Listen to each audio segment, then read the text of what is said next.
Decreto Christus Dominus sobre el ministerio pastoral de los obispos Proemio 1. Cristo Señor, Hijo de Dios vivo, que vino a salvar del pecado a su pueblo y a santificar a todos los hombres, como él fue enviado por el Padre, así también envió a sus apóstoles, a quienes santificó, comunicándoles el Espíritu Santo, para que también ellos glorificaran al Padre sobre la tierra y salvaran a los hombres, para la edificación del cuerpo de Cristo. Efectos 4,12, que es la Iglesia. 2. En esta Iglesia de Cristo, el romano pontífice, como sucesor de Pedro, a quien confió Cristo el apacentar sus ovejas y sus corderos, goza por institución divina de potestad suprema, plena, inmediata y universal para el cuidado de las almas. Él, por tanto, habiendo sido enviado como pastor de todos los fieles a procurar el bien común de la Iglesia universal y el de todas las iglesias particulares, tiene la supremacía de la potestad ordinaria sobre todas las iglesias.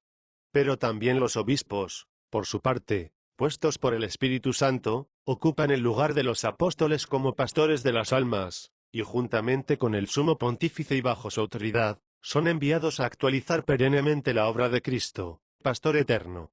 Ahora bien, Cristo dio a los apóstoles y a sus sucesores el mandato y el poder de enseñar a todas las gentes, y de santificar a los hombres en la verdad, y de apacentarlos. Por consiguiente, los obispos han sido constituidos por el Espíritu Santo, que se les ha dado, verdaderos y auténticos maestros de la fe, pontífices y pastores. 3. Los obispos, partícipes de la preocupación de todas las iglesias, desarrollan, en unión y bajo la autoridad del sumo pontífice, su deber, recibido por la consagración episcopal, en lo que se refiere al magisterio y al régimen pastoral, todos unidos en colegio o corporación con respecto a la Iglesia universal de Dios. E individualmente lo ejercen en cuanto a la parte del rebaño del Señor, que se les ha confiado, teniendo cada uno el cuidado de la iglesia particular que presiden, y en algunas ocasiones pueden los obispos reunidos proveer a las iglesias de ciertas necesidades comunes. Por ello el Sagrado Concilio, considerando también las condiciones de la sociedad humana, que en nuestros tiempos está abocada a un orden nuevo, intentando determinar más concretamente el ministerio pastoral de los obispos, establece lo siguiente: capítulo y los obispos con relación a toda la Iglesia. Y papel que desempeñan los obispos con relación a la Iglesia universal. Ejercicio de la potestad del Colegio de los Obispos 4. Los obispos, por el hecho de su consagración sacramental y por la comunión jerárquica con la cabeza y los miembros del colegio, quedan constituidos miembros del cuerpo episcopal. Mas el orden de los obispos, que sucede al colegio de los apóstoles en el magisterio y régimen pastoral, y en el cual se continúa el cuerpo apostólico, juntamente con su cabeza, el romano pontífice, y nunca sin él, es también sujeto de suprema y plena potestad en toda la Iglesia, potestad que ciertamente no pueden ejercer sin el consentimiento del romano pontífice. Este poder se ejerce, de un modo solemne en el concilio ecuménico. Por tanto, determina el Sagrado Concilio que todos los obispos que sean miembros del colegio episcopal tienen derecho a asistir al concilio ecuménico. La misma potestad colegial pueden ejercerla juntamente con el Papa los obispos dispersos en toda la tierra, con tal que la cabeza del colegio los convoque a una acción colegial o, a lo menos, apruebe o reciba libremente la acción unida de los obispos dispersos, de forma que se constituya un verdadero acto colegial. Sínodo o Consejo de los Obispos 5. Los obispos elegidos de entre las diversas regiones del mundo, en la forma y disposición que el romano pontífice ha establecido o tengan a bien establecer en lo sucesivo, prestan al supremo pastor de la Iglesia una ayuda más eficaz constituyendo un consejo, que se designa con el nombre de sínodo episcopal, el cual, puesto que obra en nombre de todo el episcopado católico, manifiesta, al mismo tiempo, que todos los obispos en comunión jerárquica son partícipes de la solicitud de toda la Iglesia. Los obispos, partícipes de la solicitud para todas las iglesias. 6. Los obispos, como legítimos sucesores de los apóstoles y miembros del colegio episcopal, reconózcanse siempre unidos entre sí y muestren que son solícitos por todas las iglesias, porque por institución de Dios y exigencias del ministerio apostólico, cada uno debe ser fiador de la Iglesia juntamente con los demás obispos. Sientan, sobre todo, interés por las regiones del mundo en que todavía no se ha anunciado la palabra de Dios, y por aquellas en que, por el escaso número de sacerdotes, están en peligro los fieles de apartarse de los mandamientos de la vida cristiana e incluso de perder la fe. por lo cual pongan todo su empeño en que los fieles sostengan y promuevan con ardor las obras de evangelización y apostolado. Procuren, además, preparar dignos ministros sagrados e incluso auxiliares, tanto religiosos como seglares, para las misiones y los territorios que sufren escasez de clero. Tengan también interés en que, en la medida de sus posibilidades, vayan algunos de sus sacerdotes a las referidas misiones o diócesis, para desarrollar allí su ministerio sagrado para siempre o, a lo menos, por algún tiempo determinado. No pierdan de vista, por otra parte, los obispos, que, en el uso de los bienes eclesiásticos, tienen que tener también en consideración las necesidades no solo de su diócesis, sino de las otras iglesias particulares, puesto que son parte de la única Iglesia de Cristo. Atiendan, por fin, con todas sus fuerzas, al remedio de las calamidades que sufren otras diócesis o regiones. 7. Manifiesten un amor fraterno y ayuden con un sincero y eficaz cuidado, sobre todo, a los obispos que se ven perseguidos con calumnias y vejámenes por el nombre de Cristo, encerrados en las cárceles o impedidos de desarrollar su ministerio, para que sus penas se alivien y suavicen con las oraciones y la ayuda de los demás hermanos. 2. Los obispos y la Santa Sede. Los obispos en sus diócesis. 8. A. Los obispos, como sucesores de los apóstoles, tienen por sí, en las diócesis que se les ha confiado, toda la potestad ordinaria, propia e inmediata que se requiere para el ejercicio de su oficio pastoral, salvo en todo la potestad que, en virtud de su cargo, tiene el romano pontífice de reservarse a sí o a otra autoridad las causas. B. Todos los obispos diocesanos tienen la facultad de dispensar, en caso particular, de una ley general de la Iglesia a los fieles sobre los que ejercen la autoridad según derecho, siempre que lo juzguen conveniente para el bien espiritual de ellos, mientras no se trate de algo que se haya reservado especialmente la autoridad suprema de la Iglesia. Dicasterios de la Curia Romana 9.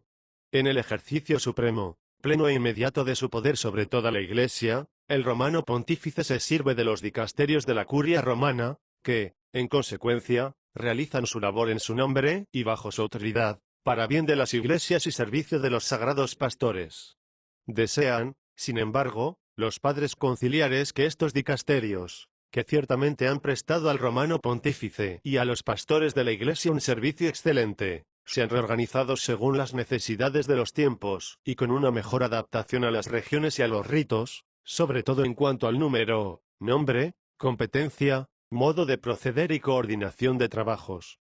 Desean, igualmente, que habida cuenta del ministerio pastoral propio de los obispos, se concrete más detalladamente el cargo de los legados del romano pontífice. 10.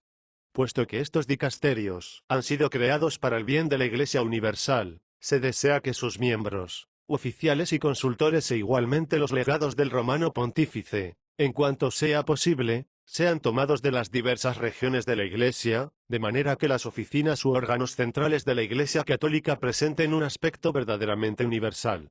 Es también de desear que entre los miembros de los dicasterios se encuentren algunos obispos, sobre todo diocesanos, que puedan comunicar con toda exactitud al sumo pontífice el pensamiento, los deseos y las necesidades de todas las iglesias. Juzgan, por fin, de suma utilidad los padres del concilio que estos dicasterios escuchen más a los seglares distinguidos por su piedad, su ciencia y experiencia, de forma que también ellos tengan su cometido conveniente en las cosas de la Iglesia. Capítulo 2. Los obispos con relación a las iglesias particulares o diócesis y los obispos diocesanos. Noción de diócesis y oficio de los obispos en ella. 11. La diócesis es una porción del pueblo de Dios que se confía a un obispo para que la paciente con la cooperación del presbiterio, de forma que unida a su pastor y reunida por él en el Espíritu Santo por el Evangelio y la Eucaristía, constituye una iglesia particular, en la que verdaderamente está y obra la Iglesia de Cristo, que es una, santa, católica y apostólica.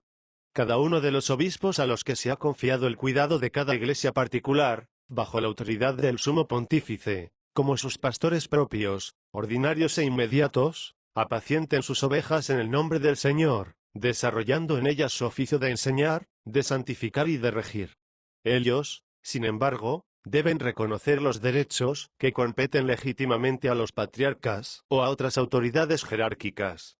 Los obispos deben dedicarse a su labor apostólica como testigos de Cristo delante de los hombres, interesándose no solo por los que ya siguen al príncipe de los pastores, sino consagrándose totalmente a los que de alguna manera perdieron el camino de la verdad o desconocen el Evangelio y la misericordia salvadora de Cristo, para que todos caminen en toda bondad, justicia y verdad. Efectos 5,9. Deber que tienen los obispos de enseñar 12. En el ejercicio de su ministerio de enseñar, anuncian a los hombres el Evangelio de Cristo, deber que sobresale entre los principales de los obispos, llamándolos a la fe con la fortaleza del Espíritu y confirmándolos en la fe viva. Propónganles el misterio íntegro de Cristo, es decir, aquellas verdades cuyo desconocimiento es ignorancia de Cristo, e igualmente el camino que se han revelado para la glorificación de Dios y por ello mismo para la consecución de la felicidad eterna. Muéstrenles, asimismo, que las mismas cosas terrenas y las instituciones humanas, por la determinación de Dios Creador, se ordenan también a la salvación de los hombres y, por consiguiente, pueden contribuir mucho a la edificación del cuerpo de Cristo. Enséñenles, por consiguiente, cuánto hay que apreciar la persona humana, con su libertad y la misma vida del cuerpo, según la doctrina de la Iglesia, la familia y su unidad y estabilidad, la procreación y educación de los hijos, la sociedad civil, con sus leyes y profesiones, el trabajo y el descanso, las artes y los inventos técnicos, la pobreza y la abundancia, y expónganles, finalmente, los principios con los que hay que resolver los gravísimos problemas acerca de la posesión de los bienes materiales, de su incremento y recta distribución, acerca de la paz y de las guerras, y de la vida hermanada de todos pueblos. Métodos de enseñar la doctrina cristiana 13. Expliquen la doctrina cristiana con métodos acomodados a las necesidades de los tiempos, es decir, que respondan a las dificultades y problemas que más preocupan y angustian a los hombres. Defiendan también esta doctrina enseñando a los fieles a defenderla y propagarla. Demuestren en su enseñanza la materna solicitud de la Iglesia para con todos los hombres, sean fieles o infieles, teniendo un cuidado especial de los pobres y de los débiles, a los que el Señor les envió a evangelizar. Siendo propio de la Iglesia el establecer diálogo con la sociedad humana dentro de la que vive, los obispos tienen, ante todo, el deber de llegar a los hombres, buscar y promover el diálogo con ellos. Diálogos de salvación, que, como siempre hace la verdad, han de llevarse a cabo con caridad, comprensión y amor. Conviene que se distingan siempre por la claridad de su conversación, al mismo tiempo que por la humildad y la delicadeza, llenos siempre de prudencia y de confianza, puesto que han surgido para favorecer la amistad y acercar las almas. Esfuércense en aprovechar la variedad de medios que hay en estos tiempos para anunciar la doctrina cristiana, sobre todo la predicación y la formación catequética, que ocupa siempre el primer lugar, la exposición de la doctrina en las escuelas, universidades, conferencias y asambleas de todo género, con declaraciones públicas, hechas con ocasión de algunos sucesos, con la prensa y demás medios de comunicación social, que es necesario usar para anunciar el Evangelio de Cristo. Instrucción catequética 14. Vigilen atentamente que se dé con todo cuidado a los niños, adolescentes, jóvenes e incluso a los adultos la instrucción catequética, que tiende a que la fe, ilustrada por la doctrina, se haga viva, explícita y activa en los hombres y que se enseñe con el orden debido y método conveniente, no solo con respecto a la materia que se explica, sino también a la índole, facultades, edad y condiciones de vida de los oyentes, y que esta instrucción se fundamente en la Sagrada Escritura, tradición, liturgia, magisterio y vida de la Iglesia. Procuren, además, que los catequistas se preparen debidamente para la enseñanza, de suerte que conozcan totalmente la doctrina de la Iglesia y aprendan teórica y prácticamente las leyes psicológicas y las disciplinas pedagógicas. Esfuércense también en restablecer o mejorar la instrucción de los catecúmenos adultos. Deber de santificar que tienen los obispos 15. En el ejercicio de su deber de santificar, recuerden los obispos que han sido tomados de entre los hombres, constituidos para los hombres en las cosas que se refieren a Dios para ofrecer los dones y sacrificios por los pecados. Pues, los obispos gozan de la plenitud del sacramento del orden y de ellos dependen en el ejercicio de su potestad los presbíteros, que, por cierto, también ellos han sido consagrados sacerdotes del Nuevo Testamento para ser próvidos cooperadores del orden episcopal, y los diáconos, que, ordenados para el ministerio, sirven al pueblo de Dios en unión con el obispo y su presbiterio. Los obispos, por consiguiente, son los principales dispensadores de los misterios de Dios, los moderadores, promotores y guardianes de toda la vida litúrgica en la Iglesia que se les ha confiado.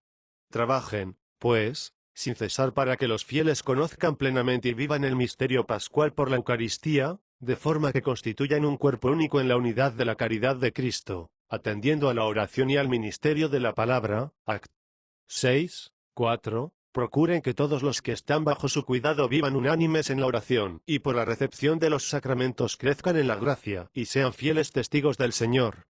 En cuanto santificadores, procuren los obispos promover la santidad de sus clérigos, de sus religiosos y seglares, según la vocación peculiar de cada uno, y siéntanse obligados a dar ejemplo de santidad con la caridad, humildad y sencillez de vida. Santifiquen sus iglesias, de forma que en ellas se advierta el sentir de toda la Iglesia de Cristo. Por consiguiente, ayuden cuanto puedan a las vocaciones sacerdotales y religiosas, poniendo interés especial en las vocaciones misioneras. Deber que tienen los obispos de regir y apacentar. 16. En el ejercicio de su ministerio de padre y pastor, compórtense los obispos en medio de los suyos como los que sirven, pastores buenos que conocen a sus ovejas y son conocidos por ellas, verdaderos padres, que se distinguen por el espíritu de amor y preocupación para con todos, y a cuya autoridad, confiada por Dios, todos se someten gustosamente. Congreguen y formen a toda la familia de su Rey, de modo que todos, conscientes de sus deberes, vivan y obren en unión de caridad. Para realizar esto eficazmente los obispos, dispuestos para toda buena obra, 2 Tim. 2,21, y, soportándose todo por el amor de los elegidos, 2 Tim.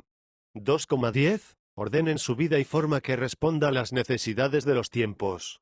Traten siempre con caridad especial a los sacerdotes, puesto que reciben parte de sus obligaciones y cuidados y los realizan celosamente con el trabajo diario, considerándolos siempre como hijos y amigos, y, por tanto, estén siempre dispuestos a oírlos, y tratando confidencialmente con ellos, procuren promover la labor pastoral íntegra de toda la diócesis. Vivan preocupados de su condición espiritual, intelectual y material, para que ellos puedan vivir santa y piadosamente, cumpliendo su ministerio con fidelidad y éxito. Por lo cual han de fomentar las instituciones y establecer reuniones especiales, de las que los sacerdotes participen algunas veces, bien para practicar algunos ejercicios espirituales más prolongados para la renovación de la vida, o bien para adquirir un conocimiento más profundo de las disciplinas eclesiásticas, sobre todo de la Sagrada Escritura y de la teología, de las cuestiones sociales de mayor importancia, de los nuevos métodos de acción pastoral. Ayuden con activa misericordia a los sacerdotes, que vean en cualquier peligro o que hubieran faltado en algo. Para procurar mejor el bien de los fieles, según la condición de cada uno, esfuércense en conocer bien sus necesidades, las condiciones sociales en que viven, usando de medios oportunos, sobre todo de investigación social. Muéstrense interesados por todos, cualquiera que sea su edad, condición, nacionalidad, ya sean naturales del país, ya advenedizos, ya forasteros. En la aplicación de este cuidado pastoral por sus fieles guarden el papel reservado a ellos en las cosas de la Iglesia, reconociendo también la obligación y el derecho que ellos tienen de colaborar en la edificación del cuerpo místico de Cristo. Extiendan su amor a los hermanos separados, recomendando también a los fieles que se comporten con ellos con gran humildad y caridad, fomentando igualmente el ecumenismo, tal como la Iglesia lo entiende. Amen también a los no bautizados, para que germine en ellos la caridad de Jesucristo, de quien los obispos deben ser testigos. Formas especiales de apostolado. 17. Estimulen las varias formas de apostolado en toda la diócesis, o en algunas regiones especiales de ella, la coordinación y la íntima unión del apostolado en toda su amplitud, bajo la dirección del obispo, para que todos los proyectos e instituciones catequéticas, misionales, caritativas, sociales, familiares, escolares y cualquier otra que se ordene a un fin pastoral vayan de acuerdo, con lo que, al mismo tiempo, resalte más la unidad de la diócesis. Urjan cuidadosamente el deber que tienen los fieles de ejercer el apostolado, cada uno según su condición y aptitud, y recomiéndeles que tomen parte y ayuden en los diversos campos del apostolado seglar, sobre todo en la acción católica.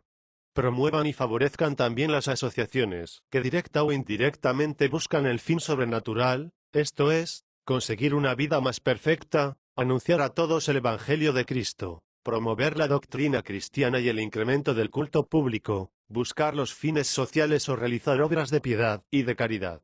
Las formas del apostolado han de acomodarse convenientemente a las necesidades actuales, atendiendo a las condiciones humanas, no solo espirituales y morales, sino también sociales, demográficas y económicas, para cuya eficacia y fructuosa consecución son muy útiles las investigaciones sociales y religiosas por medio de oficinas de sociología pastoral, que se recomiendan encarecidamente.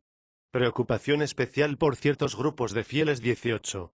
Tengan una preocupación especial por los fieles que, por su condición de vida, no pueden disfrutar convenientemente del cuidado pastoral ordinario de los párrocos o carecen totalmente de él, como son muchísimos emigrantes, desterrados y prófugos, marineros y aviadores, nómadas, etc. Promuevan métodos pastorales convenientes para ayudar la vida espiritual de los que temporalmente se trasladan a otras tierras para pasar las vacaciones.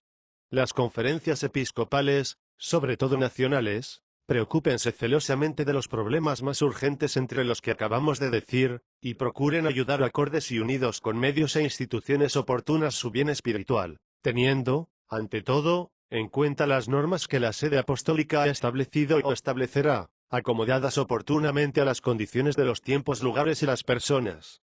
Libertad de los obispos y sus relaciones con la autoridad pública. 19. En el ejercicio de su ministerio, ordenado a la salvación de las almas, los obispos de por sí gozan de plena y perfecta libertad e independencia de cualquier autoridad civil, por lo cual no es lícito impedir, directa o indirectamente, el ejercicio de su cargo eclesiástico, ni prohibirles que se comuniquen libremente con la sede apostólica, con otras autoridades eclesiásticas y con sus súbditos. En realidad, los sagrados pastores, en cuanto se dedican al cuidado espiritual de su grey, de hecho atienden también al bien y a la prosperidad civil, uniendo su obra eficaz para ello con las autoridades públicas, en razón de su ministerio, y como conviene a los obispos y aconsejando la obediencia a las leyes justas y el respeto a las autoridades legítimamente constituidas. Libertad en el nombramiento de los obispos. 20. Puesto que el ministerio de los obispos fue instituido por Cristo Señor y se ordena un fin espiritual y sobrenatural, el Sagrado Concilio Ecuménico declara que el derecho de nombrar y crear a los obispos es propio, peculiar y de por sí exclusivo de la autoridad competente.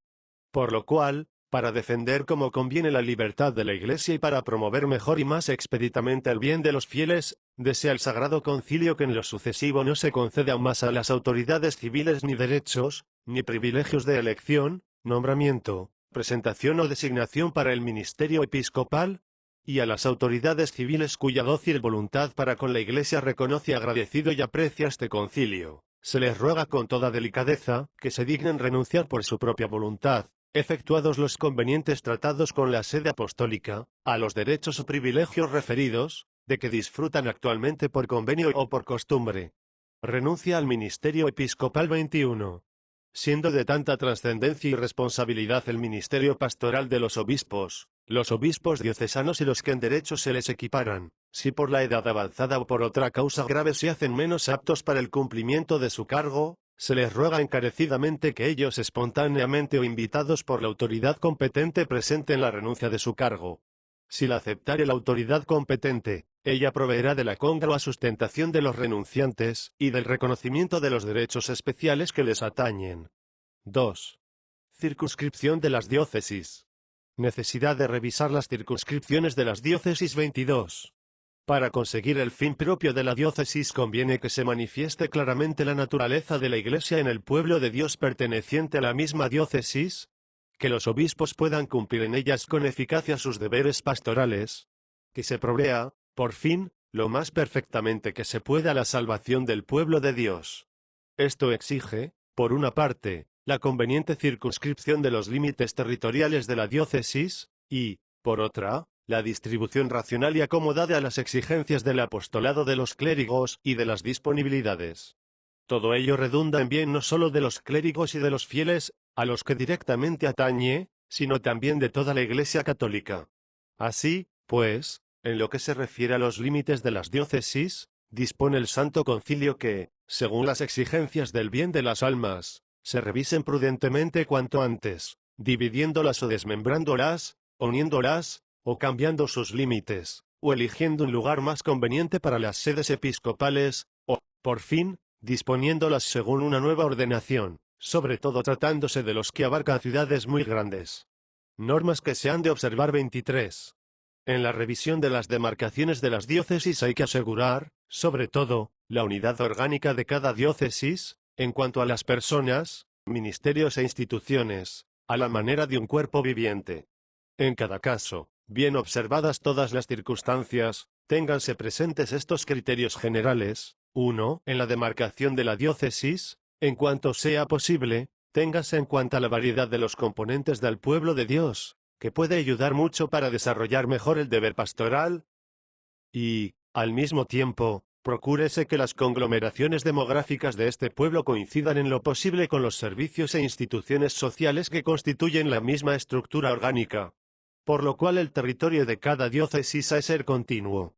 Atiéndase también, si es conveniente, a los límites de circunscripciones civiles y a las condiciones peculiares de las personas y de los lugares, por ejemplo, psicológicas, económicas, geográficas, históricas. 2. La extensión del territorio diocesano y el número de sus habitantes, comúnmente hablando, ha de ser tal que, por una parte, el mismo obispo, aunque ayudado por otros, pueda cumplir sus deberes, hacer convenientemente las visitas pastorales, moderar cómodamente y coordinar todas las obras de apostolado en la diócesis, sobre todo, conocer a sus sacerdotes y a los religiosos y seglares, que tienen algún cometido en las obras diocesanas, y, por otra parte, se ofrezca un campo suficiente e idóneo, en el que tanto el obispo como los clérigos puedan desarrollar útilmente todas sus fuerzas en el ministerio, teniendo en cuenta las necesidades de la Iglesia universal. 3. Y, por fin, para cumplir mejor con el ministerio de la salvación en la diócesis, téngase por norma que en cada diócesis haya clérigos suficientes en número y preparación para apacentar debidamente el pueblo de Dios. Que no falten los servicios, instituciones y obras propias de la Iglesia particular y que son necesarias prácticamente para su apto gobierno y apostolado. Que, por fin, se tengan o se provean prudentemente los medios necesarios para sustentar las personas y las instituciones que, por otra parte, no han de faltar. Para este fin también donde haya fieles de diverso rito, provea el obispo diocesano a sus necesidades espirituales por sacerdotes o parroquias del mismo rito o por un vicario episcopal, dotado de facultades convenientes y, si es necesario, dotado incluso del carácter episcopal o que desempeñe por él mismo el oficio de ordinario de los diversos ritos. Pero si todo esto no pudiera compaginarse, según parecer de la sede apostólica, establezcase una jerarquía propia según los diversos ritos. Asimismo, en circunstancias semejantes, háblese a cada grupo de fieles en diversa lengua, ya por medio de los sacerdotes, o de las parroquias de la misma lengua, o por el vicario episcopal, perito en la lengua, y, si es preciso, dotado del carácter episcopal, ya sea, finalmente, de otro modo oportuno. 24.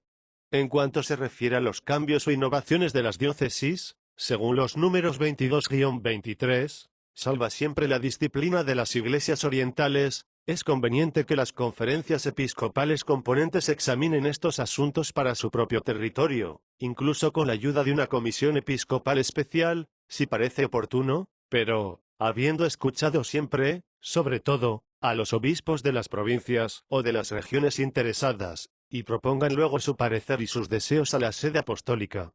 3. Cooperadores del obispo diocesano en el cargo pastoral. 1. Normas para constituir los obispos coadjutores y auxiliares. 25. En el gobierno de las diócesis provéase al deber pastoral de los obispos de forma que se busque siempre el bien de la grey del Señor.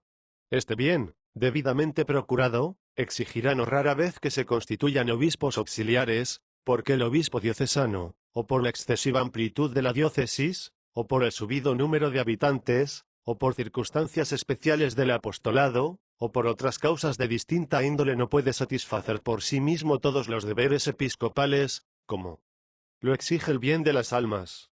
Y más aún, alguna vez, una necesidad especial exige que se constituya un obispo coadjutor para ayuda del propio obispo diocesano. Estos obispos coadjutores o auxiliares han de estar provistos de facultades convenientes, de forma que, salva siempre la unidad del régimen diocesano y la autoridad del obispo propio, su labor resulte totalmente eficaz y se salvaguarde mejor la dignidad debida a los obispos. Ahora bien, los obispos coadjutores y auxiliares, por lo mismo que son llamados a participar en la solicitud del obispo diocesano, desarrollan su labor de forma que estén en todo de acuerdo con él. Manifiéstenle, además, una reverencia obsequiosa y el ame y aprecie fraternalmente a los obispos coadjutores y auxiliares. Facultades de los obispos auxiliares y coadjutores 26. Cuando el bien de las almas así lo exija, no dude el obispo diocesano en pedir a la autoridad competente uno o más auxiliares, que son puestos en las diócesis sin derecho a sucesión. Si en las letras de nombramiento no se dijera nada, nombre el obispo diocesano al auxiliar o auxiliares vicarios generales o, a lo menos, vicarios episcopales, dependientes tan solo de su autoridad, a los que hará bien en consultar para la solución de los asuntos de mayor trascendencia, sobre todo de índole pastoral. A no ser que la autoridad competente estableciere otra cosa, el poder y las facultades que tienen por derecho los obispos auxiliares no expiran con la cesación en el cargo del obispo diocesano. Es también de desear que al quedar vacante la sede se confiera al obispo auxiliar, o si son varios, a uno de ellos, el cargo de regir la diócesis, a no aconsejar lo contrario razones graves. El obispo coadjutor, es decir, el que se nombra con derecho a sucesión, siempre ha de ser nombrado por el obispo diocesano vicario general. En casos particulares, la autoridad competente le podrá confiar mayores facultades. Para procurar en el presente y en el porvenir el mayor bien de la diócesis, el obispo diocesano y el obispo coadjutor no dejen de consultarse mutuamente en los asuntos de mayor importancia. 2. Organización de la curia diocesana e institución del consejo pastoral. 27. El cargo principal de la curia diocesana es el de vicario general. Pero siempre que lo requiere el régimen de las diócesis, el obispo puede nombrar uno o más vicarios episcopales, que, en una parte determinada de la diócesis, o en cierta clase de asuntos, o con relación a los fieles de diverso rito, tienen de derecho la misma facultad que el derecho común confiere al vicario general. Entre los cooperadores en el régimen de la diócesis se cuentan, asimismo, aquellos presbíteros que constituyen un senado o consejo, como el cabildo de la catedral, el grupo de consultores u otros consejos, según las circunstancias y condiciones de los diversos lugares. Estas instituciones, sobre todo los cabildos de la catedral, hay que reformarlos, en cuanto sea necesario, para acomodarlos a las necesidades actuales. Los sacerdotes y seglares que pertenecen a la curia diocesana sepan que prestan su ayuda al ministerio pastoral del obispo. Hay que ordenar la curia diocesana de forma que resulte un instrumento apto para el obispo, no solo en la administración de la diócesis, sino también en el ejercicio de las obras de apostolado. Es muy de desear que se establezca en la diócesis un consejo especial de pastoral, presidido por el obispo diocesano, formado por clérigos, religiosos y seglares especialmente elegidos. El cometido de este consejo será investigar y justipreciar todo lo pertinente a las obras de pastoral, y sacar de ello conclusiones prácticas. 3. Los sacerdotes diocesanos. 28. Todos los presbíteros, sean diocesanos, sean religiosos, participan y ejercen con el obispo el único sacerdocio de Cristo. Por consiguiente, quedan constituidos en asiduos cooperadores del orden episcopal. Pero en la cura de las almas son los sacerdotes diocesanos los primeros, puesto que estando incardinados o dedicados a una iglesia particular, se consagran totalmente al servicio de la misma, para apacentar una porción del rebaño del Señor. Por lo cual constituyen un presbiterio y una familia, cuyo padre es el obispo. Para que éste pueda distribuir más apta y justamente los ministerios sagrados entre sus sacerdotes, debe tener la libertad necesaria en la colación de oficios y beneficios, quedando suprimidos, por ello, los derechos y privilegios que coarten de alguna manera esta libertad. Las relaciones entre el obispo y los sacerdotes diocesanos deben fundamentarse en la caridad, de manera que la unión de la voluntad de los sacerdotes con la del obispo haga más provechosa la acción pastoral de todos. Por lo cual, para promover más y más el servicio de las almas, sírvase el obispo entablar diálogo con los sacerdotes, aun en común, no solo cuando se presente la ocasión, sino también en tiempos establecidos, en cuanto sea posible.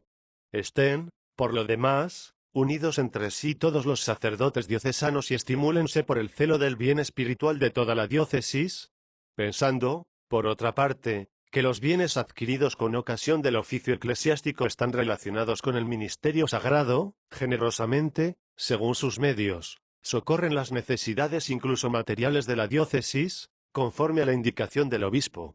Los sacerdotes dedicados a obras supraparroquiales 29. Cooperadores muy próximos del obispo son también aquellos sacerdotes a quienes él les confía un cargo pastoral u obras de apostolado de carácter supraparroquial, ya sea para un territorio determinado en la diócesis, ya para grupos especiales de fieles, ya para un determinado género de acción. También prestan una obra extraordinaria a los sacerdotes que reciben del obispo diversos encargos de apostolado en las escuelas o en otros institutos similares o asociaciones. De igual modo, los sacerdotes dedicados a obras supradiocesanas, al realizar excelentes obras de apostolado, han de ser objeto de solicitud por parte del obispo en cuya diócesis moran. Los párrocos 30. Cooperadores muy especialmente del obispo son los párrocos, a quienes se confía como a pastores propios el cuidado de las almas de una parte determinada de la diócesis, bajo la autoridad del obispo. 1. En el desempeño de este cuidado los párrocos con sus auxiliares cumplan su deber de enseñar, de santificar y de regir de tal forma que los fieles y las comunidades parroquiales se sientan, en realidad, miembros tanto de la diócesis, como de toda la Iglesia universal.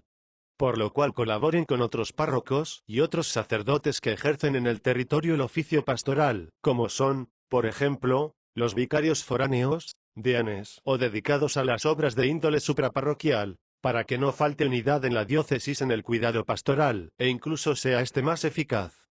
El cuidado de las almas ha de estar, además, informado por el espíritu misionero, de forma que llegue a todos los que viven en la parroquia. Pero si los párrocos no pueden llegar a algunos grupos de personas, reclamen la ayuda de otros, incluso seglares, para que los ayuden en lo que se refiere al apostolado. Para dar más eficacia al cuidado de las almas se recomienda vivamente la vida común de los sacerdotes, sobre todo de los adscritos a la misma parroquia, lo cual, al mismo tiempo que favorece la acción apostólica, da a los fieles ejemplo de caridad y de unidad. 2. En el desempeño del deber del magisterio, es propio de los párrocos, predicar la palabra de Dios a todos los fieles, para que éstos, fundados en la fe, en la esperanza y en la caridad, crezcan en Cristo y la comunidad cristiana pueda dar el testimonio de caridad, que recomendó el Señor. Igualmente, el comunicar a los fieles por la instrucción catequética el conocimiento pleno del misterio de la salvación, conforme a la edad de cada uno. Para dar esta instrucción, busque no solo la ayuda de los religiosos, sino también la cooperación de los seglares, erigiendo también la cofradía de la doctrina cristiana. En llevar a cabo la obra de la santificación procuren los párrocos que la celebración del sacrificio eucarístico sea el centro y la cumbre de toda la vida de la comunidad cristiana, y procuren, además, que los fieles se nutran del alimento espiritual por la recepción frecuente de los sacramentos y por la participación consciente y activa en la liturgia. No olviden tampoco los párrocos que el sacramento de la penitencia ayuda muchísimo para robustecer la vida cristiana, por lo cual han de estar siempre dispuestos a oír las confesiones de los fieles llamando también, si es preciso, otros sacerdotes que conozcan varias lenguas. El cumplimiento de su deber pastoral procuren, ante todo, los párrocos conocer su propio rebaño. Pero siendo servidores de todas las ovejas, incrementen la vida cristiana, tanto en cada uno en particular como en las familias y en las asociaciones, sobre todo en las dedicadas al apostolado, y en toda la comunidad parroquial. Visiten, pues, las casas y las escuelas, según les exija su deber pastoral, atiendan cuidadosamente a los adolescentes y a los jóvenes, desplieguen la caridad paterna para con los pobres y los enfermos, tengan, finalmente, un cuidado especial con los obreros y esfuércense en conseguir que todos los fieles ayuden en las obras de apostolado. 3. Los vicarios parroquiales, como cooperadores del párroco, prestan diariamente un trabajo importante y activo en el ministerio parroquial, bajo la autoridad del párroco. Por lo cual, entre el párroco y sus vicarios ha de haber comunicación fraterna, caridad mutua y constante respeto. Ayúdense mutuamente con consejos, ayudas y ejemplos, atendiendo a su deber parroquial con voluntad concorde y común esfuerzo. Nombramiento, traslado, separación y renuncia de los párrocos 31. Tengan en cuenta el obispo, cuando trate de formarse el juicio sobre la idoneidad de un sacerdote para el régimen de alguna parroquia, no solo su doctrina, sino también la piedad, el celo, apostólico y demás dotes y cualidades que se requieren para cumplir debidamente con el cuidado de las almas. Siendo, además, la razón del ministerio pastoral, el bien de las almas, con el fin de que el obispo pueda proveer las parroquias más fácil y más convenientemente, suprímanse, salvo el derecho de los religiosos, cualquier derecho de presentación, de nombramiento o de reserva, y donde exista, la ley del concurso sea general o particular. Pero cada párroco ha de tener en su parroquia la estabilidad que exija el bien de las almas. Por tanto, abrogada la distinción entre párrocos movibles e inamovibles, hay que revisar y simplificar el proceso en el traslado y separación de los párrocos, para que el obispo, salva siempre la equidad natural y canónica, pueda proveer mejor a las exigencias del bien de las almas. A los párrocos, empero, que por lo avanzado de la edad o por cualquier otra causa se ven impedidos del desempeño conveniente y fructuosos de su oficio, se les ruega encarecidamente que renuncien a su cargo por propia iniciativa o si son invitados por el obispo. El obispo provee a la congrua sustentación de los denunciantes. Erección y modificación de las parroquias 32. La misma salvación de las almas ha de ser la causa que determine o enmiende la erección o supresión de parroquias, o cualquier género de modificaciones, que pueda hacer el obispo con su autoridad propia. Los religiosos y las obras de apostolado 33. Todos los religiosos, a quienes en todo cuanto sigue se unen los hermanos de las demás instituciones, que profesan los consejos evangélicos, cada uno según su propia vocación, tienen el deber de cooperar diligentemente en la edificación e incremento de todo el cuerpo místico de Cristo para bien de las iglesias particulares. Estos fines los han de procurar, sobre todo, con la oración, con obras de penitencia y con el ejemplo de vida. El Sagrado Concilio los exhorta encarecidamente que aprecien estos ejercicios y crezcan en ellos sin cesar. Peor según la índole propia de cada religión, dediquen también su mayor esfuerzo a los ejercicios externos del apostolado. Los religiosos, cooperadores del obispo en el apostolado 34. Los religiosos sacerdotes que se consagran al oficio del presbiterado para ser también prudentes cooperadores del orden episcopal, hoy, más que nunca, pueden ser una ayuda eficacísima del obispo, dada la necesidad mayor de las almas. Por tanto, puede decirse, en cierto aspecto verdadero, que pertenecen al clero de la diócesis, en cuanto toman parte en el cuidado de las almas y en la realización de las obras de apostolado bajo la autoridad de los obispos. También los otros hermanos, sean hombres o mujeres, que pertenecen de una forma especial a la diócesis, prestan una grande ayuda a la sagrada jerarquía y pueden y deben aumentarla cada día, puesto que van creciendo las necesidades del apostolado. Principios sobre el apostolado de los religiosos en la diócesis. 35. Para que las obras de apostolado crezcan concordes en cada una de las diócesis y se conserve incólume la unidad de la disciplina diocesana, se establecen estos principios fundamentales. 1. Los religiosos reverencien siempre con devota delicadeza a los obispos, como sucesores de los apóstoles. Además, siempre que sean legítimamente llamados a las obras de apostolado, deben cumplir su encomienda de forma que sean auxiliares dispuestos y subordinados a los obispos. Más aún, los religiosos deben secundar pronta y fielmente los ruegos y los deseos de los obispos, para recibir cometidos más amplios en relación al ministerio de la salvación humana, salvo el carácter del instituto y conforme a las constituciones, que, si es necesario, han de acomodarse a este fin, teniendo en cuenta los principios de este decreto del concilio. Sobre todo, atendiendo a las necesidades urgentes de las almas y la escasez del clero diocesano, los institutos religiosos no dedicados a la mera contemplación pueden ser llamados por el obispo para que ayuden en los varios ministerios pastorales, teniendo en cuenta, sin embargo, la índole propia de cada instituto. Para prestar esta ayuda, los superiores han de estar dispuestos, según sus posibilidades, para recibir también el encargo parroquial, incluso temporalmente. 2. Mas los religiosos, inmersos en el apostolado externo, estén llenos del espíritu propio de su religión y permanezcan fieles a la observancia regular y a la obediencia a sus propios superiores, obligación que no dejarán de urgirles los obispos.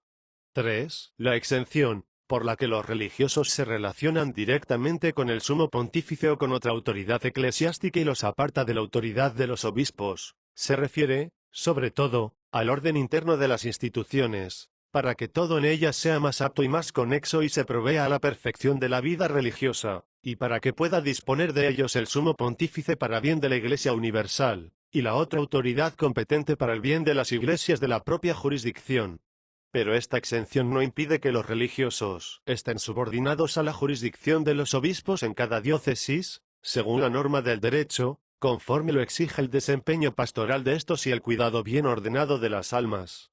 4. Todos los religiosos, exentos y no exentos, están subordinados a la autoridad de los ordinarios del lugar en todo lo que atañe al ejercicio público del culto divino, salva la diversidad de ritos, a la cura de almas, a la predicación sagrada que hay que hacer al pueblo, a la educación religiosa y moral, instrucción catequética y formación litúrgica de los fieles, sobre todo de los niños, y al decoro del estado clerical, así como en cualquier obra en lo que se refiere al ejercicio del sagrado apostolado. Las escuelas católicas de los religiosos están igualmente bajo la autoridad de los ordinarios del lugar en lo que se refiere a su ordenación y vigilancia general, quedando, sin embargo, firme el derecho de los religiosos en cuanto a su gobierno. Igualmente, los religiosos están obligados a observar cuanto ordenen legítimamente los concilios o conferencias episcopales. 5. Procúrese una ordenada cooperación entre los diversos institutos religiosos y entre estos y el clero diocesano. Téngase, además, una estrecha coordinación de todas las obras y empresas apostólicas, que depende, sobre todo, de una disposición sobrenatural de las almas y de las mentes, fundada y enraizada en la caridad. El procurar esta coordinación para la Iglesia Universal compete a la sede apostólica, a cada obispo en su diócesis, a los patriarcas, sínodos y conferencias episcopales en su propio territorio. Tengan a bien los obispos, o las conferencias episcopales y los superiores religiosos, o las conferencias de los superiores mayores, proceder de mutuo acuerdo en las obras de apostolado que realizan los religiosos. 6. Procuren los obispos y superiores religiosos reunirse en tiempos determinados, y siempre que parezca oportuno, para tratar los asuntos que se refieren, en general, al apostolado en el territorio, para favorecer cordial y fraternalmente las mutuas relaciones entre los obispos y los religiosos. Capítulo 3. Los obispos de las distintas diócesis en colaboración para el bien común y sínodos, concilios y, en especial, las conferencias episcopales. 36. Desde los primeros siglos de la Iglesia los obispos, puestos al frente de las iglesias particulares, movidos por la comunión de la caridad fraterna y por amor a la misión universal conferida a los apóstoles, aunaron sus fuerzas y voluntades, para procurar el bien común y el de las iglesias particulares. Por este motivo se constituyeron los sínodos o concilios provinciales y, por fin, los concilios plenarios, en que los obispos establecieron una norma común que se debía observar en todas las iglesias, tanto en la enseñanza de las verdades de la fe como en la ordenación de la disciplina eclesiástica.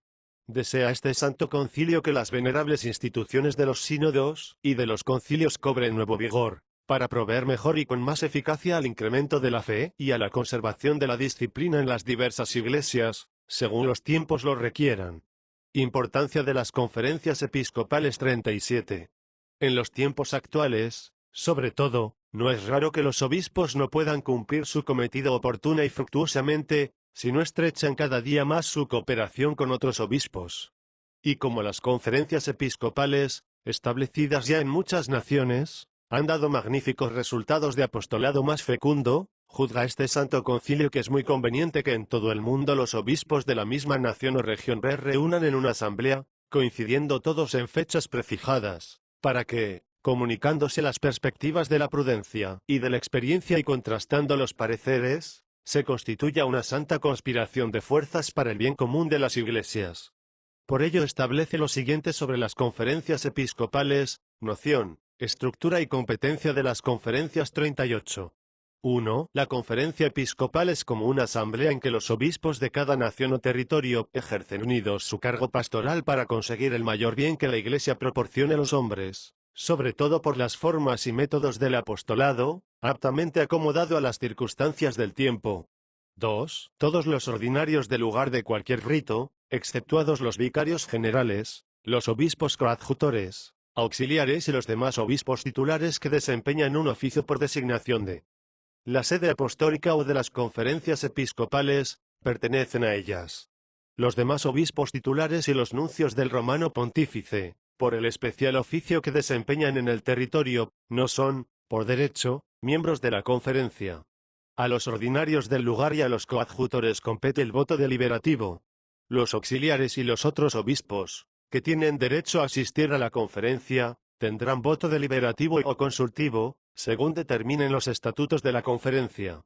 3. Cada conferencia episcopal redacte sus propios estatutos, que ha de aprobar la sede apostólica, en los cuales, además de otros medios, ha de proveerse todo aquello que favorezca la más eficaz consecución de su fin, por ejemplo, un consejo permanente de obispos, comisiones episcopales, el secretariado general. 4. Las decisiones de la conferencia episcopal, legítimamente adoptadas, con una mayoría de 2/3 partes de los votos de los obispos, que pertenecen a la conferencia con voto deliberativo y aprobadas por la sede apostólica, obligan jurídicamente tan solo en los casos en que lo ordenar el derecho común o lo determinar una orden expresa de la sede apostólica, manifestada por propia voluntad, o a petición de la misma conferencia. 5. Donde las circunstancias especiales lo exijan, podrán constituir una sola conferencia los obispos de varias naciones, con la aprobación de la Santa Sede. Foméntense, además, las relaciones entre las conferencias episcopales de diversas naciones para suscitar y asegurar el mayor bien. 6. Se recomienda encarecidamente a los jerarcas de las iglesias orientales que en la consecución de la disciplina de la propia iglesia en los sínodos, y para ayudar con más eficacia al bien de la religión, tengan también en cuenta el bien común de todo el territorio donde hay varias iglesias de diversos ritos, exponiendo los diversos pareceres en las asambleas interrituales, según las normas que dará la autoridad competente. 2. Circunscripción de las provincias eclesiásticas, erección de las regiones eclesiásticas. 39. El bien de las almas exige una demarcación conveniente no solo de las diócesis, sino también de las provincias eclesiásticas, e incluso aconseja la erección de regiones eclesiásticas, para satisfacer mejor a las necesidades del apostolado, según las circunstancias sociales y locales, y para que se hagan más fáciles y fructíferas las comunicaciones de los obispos, entre sí, con los metropolitanos y con los obispos de la misma nación, e incluso con las autoridades civiles. Normas que hay que observar. 40. Para conseguir tales fines, el Santo Concilio determina lo siguiente: 1. Revísense oportunamente las demarcaciones de las provincias eclesiásticas y determínense con nuevas y claras normas los derechos y privilegios de los metropolitanos. 2. Ténganse por norma el adscribir a alguna provincia eclesiástica a todas las diócesis y demás circunscripciones territoriales equiparadas por el derecho a las diócesis. Por tanto, las diócesis que ahora dependen directamente de la sede apostólica, y que no están unidas a ninguna otra, hay que formar con ellas una nueva provincia, si es posible, o hay que agregarlas a la provincia más próxima o más conveniente, y hay que subordinarlas al derecho del metropolitano, según las normas del derecho común. 3. Donde sea útil organícense las provincias eclesiásticas en regiones, ordenación que ha de hacerse jurídicamente. 4. Conviene que las conferencias episcopales competentes examinen el problema de esta circunscripción de las provincias o de la erección de regiones, según las normas establecidas ya en los números 23 y 24 de la demarcación de las diócesis, y propongan sus determinaciones y pareceres a la sede apostólica. 3. Los obispos que desempeñan un cargo interdiocesano. 42. Exigiendo las necesidades pastorales cada vez más que ciertas funciones pastorales se administren y promuevan de acuerdo, conviene que se establezcan algunos organismos para el servicio de todas o de varias diócesis de alguna región determinada o nación, que también pueden confiarse a los obispos. Pero el Sagrado Concilio recomienda que entre los prelados y obispos que desempeñan estas funciones, y los obispos diocesanos y las conferencias episcopales reine siempre la armonía y el anhelo común en la preocupación pastoral, cuyas formas conviene también que se determinen por el derecho común. Vicariatos Castrenses 43. Exigiendo una atención especial el cuidado espiritual de los militares, por sus condiciones especiales de vida, constitúyase en cada nación, según sea posible, un vicariato castrense. Tanto el vicario como los capellanes han de consagrarse enteramente a este difícil ministerio, de acuerdo con los obispos diocesanos. Concedan para ellos los obispos diocesanos al vicario castrense un número suficiente de sacerdotes aptos para esta grave tarea y ayuden, al mismo tiempo, a conseguir el bien espiritual de los militares. Disposición General 44.